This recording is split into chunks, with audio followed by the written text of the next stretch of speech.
Well, hello again, my friends. Here we are. Got all our horses saddled up and we're ready to go out for today. It should be a good day. It doesn't look like it's going to be snowing or raining, and it's pretty clear. It's kind of cool though. But nevertheless, we're going after these bulls and it should be a good day. We've got a bunch of good riders. Actually, we're having some problems with these bulls, and so because of that, I'm carrying a Winchester 73 4440. It's been a trusty gun for me. I've had it by my side for many years. Carried a sidearm too, just in case. And got a good horse. This horse has rolled on me a few times and has caused me some problems, but it's got plenty of spunk and is a good old stud. And the trouble is, he tries to hold on. Damn thing keeps trying to bite me. He's kind of like a lot of people. You got to watch your backside when you're behind him. And hold on now. His name is Filibuster. Did you get that? Filibuster. And Filibuster, let me warn you one more time. If you bite me again, I'm going to get you chicken fed. How's that going to be? That'll teach him a lesson. Anyway, Filibuster, I want you to meet the people out here in TV land. You'll enjoy meeting them. Filibuster's a good pony. He don't eat much either. And I can tie him up in the corral and he don't cry all night or whinny or kick. So he's my type of pony. Don't you agree? After we're done this afternoon on this ride, we'll meet you back in the museum and we'll talk guns some more. See you then. Well, my friends, we got those bulls taken care of early today, and actually it didn't take us as long as we thought we would, but we got them taken care of, and Filibuster didn't bite me anymore. I had to club him a couple times, but he lived through it, and we got him in the corral and he's feeling good. And so we're back in the gun room, the Williams Family Museum, and I'm gonna put this stuff down and we'll go and talk some guns some more. So there's that Winchester 73 4440. It's been a splendid gun for me and for a lot of other cowboys for a lot of years. And I'll take some of this hardware off and just set it down too. But what a great opportunity it is to live out in the West where we can do this kind of stuff and still get away with it. There's a lot of high sagebrush and things like this that makes it kind of tough to get around unless you've got some chaps. And there they go, already taken care of. So my friends, we're going to get back to talking guns here as we deal with the Williams Family Museum. So join me. We're going to enjoy this day. Okay, now my friends, I wanted to talk to you about this display. This one has a very interesting story behind it. About a year ago, and almost exactly a year ago, my son's wife, Jill, in fact, it's her birthday today, and they're having a birthday party as I'm doing this. We were having a Christmas party, and so we were exchanging gifts, and she brought in this suitcase here, and we'll have to show you a little picture of that suitcase in a minute. And she gave it to me, and I opened it up, and it was just loaded with all these pistols. And I said, what in the devil, where did you get all those pistols? She says, well, here about 3 or 4 months ago, there was an old guy, probably even older than I am, that came into the store, and he says, I just bought an old house, and I went into the old attic in this old house, and I found this suitcase in there, and I opened it up, it was loaded with these pistols. And I thought, boy, isn't that unusual? I did not clean them up, I did not oil them, I did not do anything except just wipe them off, a little bit of the dust and so forth, and put them in a display to show people what you actually can find still today in old houses, in old spots in old houses, absolute jewels, treasures, of things that have a lot of historic value and sometimes even monetary value. These pistols here are a 45 long Colt, which actually is only called a 45 Colt, but I thought I ought to mention that to you. So you have a 45 Colt and a 22 pistol, and each of them have matching cylinders that are blued and fluted, and these other cylinders that are in it are nickel plated and engraved. And so this is one of the items of 350 that were made in 1964 that represent Nevada statehood from 1864 to 1964. And so a very special display. So that's the Nevada State Centennial. This is the Elko County Centennial. That's the county that I live in. They only made 350 sets of these, and I can't remember exactly on this one. It was either 50 or 75 sets of these, which is not very many sets of these pistols. This is actually a Ruger Super Blackhawk 44 Magnum, and even though they are all shootable, we absolutely do not shoot these guns. In fact, we seldom touch these guns because we don't want to leave any kind of a permanent fingerprint or working in the action or whatever. So that's the Elko County Centennial. This is the Elko City Centennial, and those are gold plated and fully engraved. And so those are special to me because they represent Nevada, Elko County, Elko City. This final one here is a Ruger Super Blackhawk, and the thing that makes it important, it's what they call a 3-screw.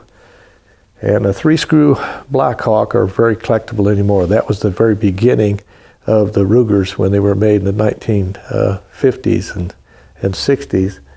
And great guns. That one's never been fired. It's a 3-digit serial number presentation box.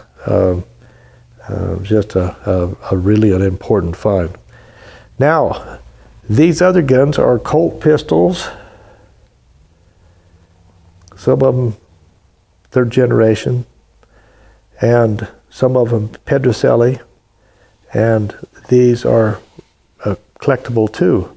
Not to the period that original antique Colt pistols are, but a lot of people collect these because they're a lot less expensive, and you can still have something that really reminds you of what the Old West was like. I'm sure you saw that there were some boxes here on the table that weren't open when I was talking to you about those Centennial pistols. Let me open these up just to give you a kind of a glimpse of what we have here. Some things I like, even though they aren't made in the United States. For example, these are pistols made in Italy. Very good pistols. We use them all the time in cowboy action shooting. These are 1860 Colt pistols, replicas of 1860 Colt pistols with a flask and a presentation box. And aren't they beautiful? They are so good to look at. This one here is if I can get it open, this one's a Colt 22 pistol in a presentation box with some old boxes of ammunition they have here too. This one is one of my favorites because if you can really get a good look at that, you can see the case hardening, and I love case hardening, and a lot of people in the 1800s loved case hardening too, and so some of their better guns and the ones that they really wanted to show off were case hardened because they had that beautiful case hardening on the receiver and the trigger guards and so forth of the barrels. This one is a Colt pistol made by Colt, not made by Uberti. This is the Walker. And the Walker Colt has such a rich history. This was made by Colt for Walker, who was in the Mexican-American War, and these were made for the dragoons, and the dragoons were the horse soldiers, And these are absolutely massive. They weigh about 4 pounds, 8 ounces. And to try to hold them by one hand is a chore. And so they really didn't carry them on their hips like they do the standard pistols. These were carried in I think they call them a boot holster that was on the saddle and had a hole kind of cut in the belt with a pistol on both sides. And this is what they used. And this was such a great achievement for Sam Colt during that time. In fact, he was out of business and had gone bankrupt at the time that he was talked into and to become interested in making these pistols. They made 1,100 of them. These guns now, if you have pistols that are in fairly good shape and that have lots of documentation of who owned them and where they were, can go $1 million, almost $1.5 million each. Now, how does that sound? If I had one of those, my wife would have a complete new feeling about collecting guns, I can tell you that. But I don't. There was only just a very few left in the world. And then finally, in this one here is another representing Nevada's state history. This is called the Battle-Born Colt pistol. And this, unlike those others that I have, is this one has been fired. You can see the little ring around the cylinder. Still really good shape, almost 100% on the bluing, but it has been fired. This is called the Battle-Born 1864-1964, representing Nevada state history. So even though this is a little bit different than some of the ones you've seen that are antique guns or really old guns, these represent an old period with beautiful weapons. And we don't shoot them anymore, but we sure love to look at them. Okay, this display has really a lot of kind of a personal flavor to me, especially because these are some guns that I had when I was a teenager, pistols. Now, in teenagers today, they do not have the opportunity of handling pistols unless they're with an adult who is responsible, that can take care of it. But in my day and age, like I explained earlier in the videos, the laws were a lot different. My dad trusted me when I was about 14 to take a gun out and hunt ground squirrels and jackrabbits and things like this. And so I'm going to show you a picture here. This is a picture. Obviously, I'm the taller one. And that's me. And that's my brother Bruce. And we were raised in a mining town that was not, about 250 miles from where we are right here. And I lived there most of the time until I was a teenager. And we didn't have telephones. We had electricity and running water, but no telephones, and mostly not a lot of power, but we had power. And my dad was a miner. And as with a lot of miners, he became acquainted very early with alcohol. And so he had an alcohol problem, but he was a good man and we loved him, and we were able to make it work for a long time until my parents were divorced. Some of the things that my dad gave us was pistols and rifles and things like this. He was into guns too. Not as a collector, but he was mostly a shooter. For example, this is one of the guns that he gave me. And he built this holster out of the top of an old boot, and so it's really thick, and it's really a keepsake for me. And this pistol is a Ruger single 6 .22 pistol that I shot until I shot it and shot it and shot it and shot it for many, many years, and I haven't shot it a lot recently because I've been doing a lot of other things. But the thing I always liked about this gun that I hadn't seen on many others is this red cast to the receiver. Now, I understand from some people that it is less valuable than the blue, and in some books, and other people that it's more valuable to have that red action.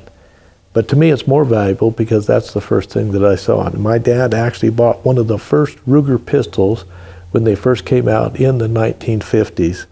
And now the 3-screw is the 3 screws here, 1, 2, 3, and that was the first ones that they made.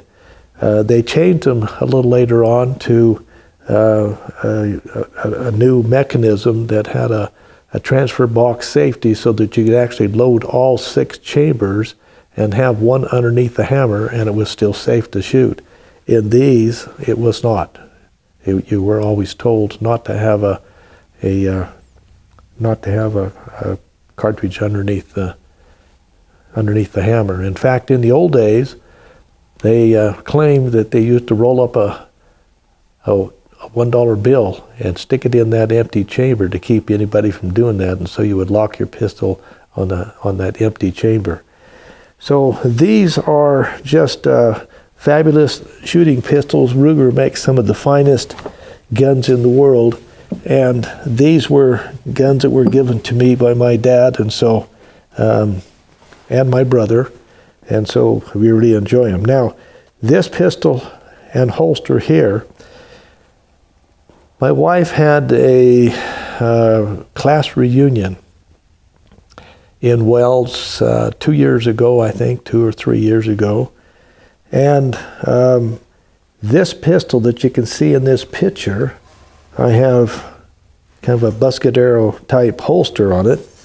And I had given that to a friend when I was in high school. And so when we went to this class reunion, my friend says, Jeff, I want you to come up to my house after we have the reunion. I've got something I want to give to you. So when I went up there, he gave me the pistol back that I had given to him during that time. Now, you can't see it very well, but there's a J right here behind the pistol and a W right on this strap that goes across for Jeff Williams. So I was very glad to get that, just because it's a keepsake. It doesn't have any real value as far as monetary value, but it's a good keepsake. But it brings up another thing that I think that is something that you might consider. There are some things that didn't last very well that were in the Old West, and it was almost used all the time. Leather items, holsters, chaps, scabbards,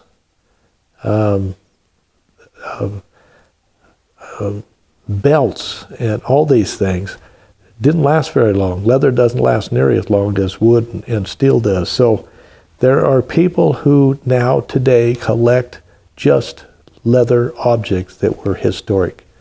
And so to have items like this, that you have some information about the history of it, makes it even that more interesting to people to collect it. So I love it, and I like to have things that has more to it than just wood and steel. I like to have ammunition and leather products and pictures and things like this.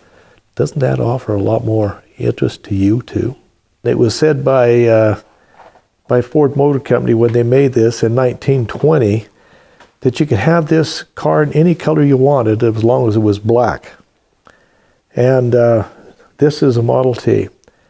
It's called a 6-post depot hack because it has 6 posts here. Some of the things I know about the Model T that doesn't make me an expert, like I was saying, is that the Model T, the fuel tank is underneath the seat. They did not have a fuel pump, and so it was gravity flow of gasoline into the engine. And so it was said that when you headed up a real steep hill, if you didn't have a lot of RPMs on your engine to suck that fuel into the engine, it would gradually drain back into the fuel tank, starve the engine from fuel, and stop. And so you had to coast down the hill, restart it up, turn around, and back up the hill so that the fuel tank was higher than the engine, and then turn around and continue your journey. So this is the Model T. I think it fits in here wonderfully. I think it should be a part of this for a long time. And so that's the story, and I'm sticking to it. We enjoy this as kind of a prop inside the museum. We enjoy having you with us, and I hope that you continue to stay with us on future videos. If you like what you see, get a hold of us. If you're coming through Elko and would you like to stop and see the museum, give us a call. We don't have regular hours. We don't charge, but we do like visitors. And so if you'd like to go through the museum and meet us, and so we can meet you, let us know.